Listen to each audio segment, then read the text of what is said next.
Hey guys, it's Michael, and today I'm here to do my Booktubeathon 2015 wrap-up.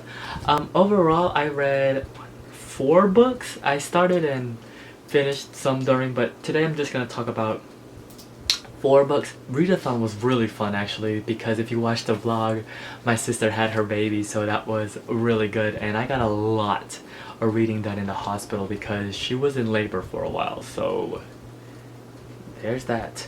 I'm not gonna go in order, but let's start off with Harry Potter and the Goblet of Fire by J.K. Rowling, narrated by Jim Dale. This is the 4th Harry Potter book in the series. You probably know that already. The thing about this book that I really love is how the series does take a major turn. It starts to have this darker, more adult feel to it. In my personal opinion, I don't think it's as structure-wise as great as Prisoner of Azkaban, but I think it's still one of I mean, this series is great, so I don't even need to talk about it, but yes, I really enjoyed it.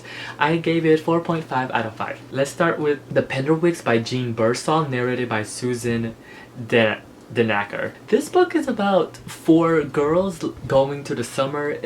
I believe it is a middle grade book, and I really enjoyed it. It was really simple. The thing though is sometimes it felt too simple, which I do enjoy, like just simple story, nothing really going on. Like nothing big happening, and I really liked it. It was an enjoyable book, and I really liked it. I gave it 3.5 out of 5. Alright, the next 2 books I'm about to go in because they were both fantastic. And the first book is Elizabeth Costello by J.M. Coetzee. Yeah, Coetzee. That's not how you pronounce it. Okay. I'm gonna tell you right now, I can already know, this book is not for everybody. But was it for me? So this book is about Elizabeth Costello, and basically you get this book as she's giving out different speeches during her career, because she's an author. This book was amazing. I loved it so much. I think what Coetzee is really good at, and I don't know if he's doing it intentionally, is he's really able to assert himself into these characters. Now, I did do some research after I read the book, and come to find out, a lot of the speeches that the character of Elizabeth Costello gives is actually speeches by Coetzee himself. Now, I don't know how much it's if it's really him or if it's just made up. It's borderline, almost autobiographical, but then it's not. It's so weird because the speeches that they bring up, the topics, are really interesting. It's so smart. It's philosophical. It made me think, and I love that because this book made me think. Now, the one thing that I'm really seeing that from Coetzee, what he can do really well, is characters. And he can make characters, oh my god, what's in my eye? He can make really believable characters, but also despicable characters. So she makes this speech about eating meat, and then she compares it to the Holocaust, which is a little in poor taste, but it's just so interesting. I was reading it and I'm like, oh my god, this speech is dragging on, and then the character, her son, was like, oh my god, this speech is dragging on, and I'm like, he's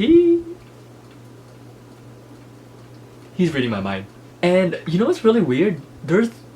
I'm starting to see themes that, granted I only read one of his other books, Disgrace, but I'm starting to see themes that he has in his books. It's really interesting because if you read Disgrace, if you remember the dog, he has a moment in Elizabeth Costello about dogs, and I was like, was that the dog from Disgrace? It was weird. The funny part is this, when I was reading this, I don't know, like I said, I don't know if it was intentional or not, but I really got the feeling that I was reading Coetzee himself, which was so weird. And once again, I'm definitely gonna go check out more of his works. I really like this author. So yes, I gave it 4 out of 5. But once again, let me tell you guys, this book is not for everyone. Alright, the next book that read was Signal to Noise by Sylvia Moreno Garcia. I first heard of this book from Rincey Reads, and she really liked it, so I decided to give it a shot. This book was great. It was really weird, because I don't know if it's YA or not, because it's like borderline YA, but not. Anyways, now if I pronounce any of the names wrong, I'm so sorry. And my friend always gets on to me because I always pronounce Spanish words incorrectly when we talk about TV shows and stuff, so I'm so sorry. But it's about this girl named Meche, I think that's how you pronounce it, and about her friends and music. Like this, now granted, this is about music, like a lot of music, and I didn't get like actually like near 100% of all the references because I'm not into music like she is. Like she knows a lot about music, and I don't think you have to really know all of the stuff that she references, but I mean it's helpful if you do, and it's great if you do, but I didn't know all about it, so I think it was so great anyways. Meche, who finds out with her group of friends, who find out that when she was young, we come to find out because this is happening in 2 timelines, when she's young, she actually has the power with music. Like she can play music and magical things happen. Like it's borderline magical realism, and this book does that so well because there's parts where it's like it's kind of magical but kind of not, and then at the end when you find out, when things start to connect, because this is happening in the present tense, also in the present, well, 2009 and then back in the 80s, when you start to make the connection as a reader when they were younger, how things are affecting them in 2009, it's really great. And I also like this because Meche borderline is not likable. Like she's not the most likable person, because I found myself, especially when she's an adult, she's almost just unlikable. And then you find out why she is the way she is, and I really like that. And the best part of this book is the dialogue. The way that they speak to each other seems really authentic. It feels as though these characters, because they have known each other for a while, it feels like this is how they speak and this is how they know about each other. Yeah, it was really good. And the no spoilers, but the conclusion to this, I was like, whoa. Like, man, the conclusion was really good because I was like, ooh. Then at the end, it just it hits the ground running. Like until you reach the final pages, I was like, yes, yes. It was really good. I really liked it. I gave it 4 out of 5. I really recommend it if you're looking for if you love magical realism. I really liked it. Those are all the books that I read during the readathon. I didn't read that much because Goblet of Fire, that took a really long time.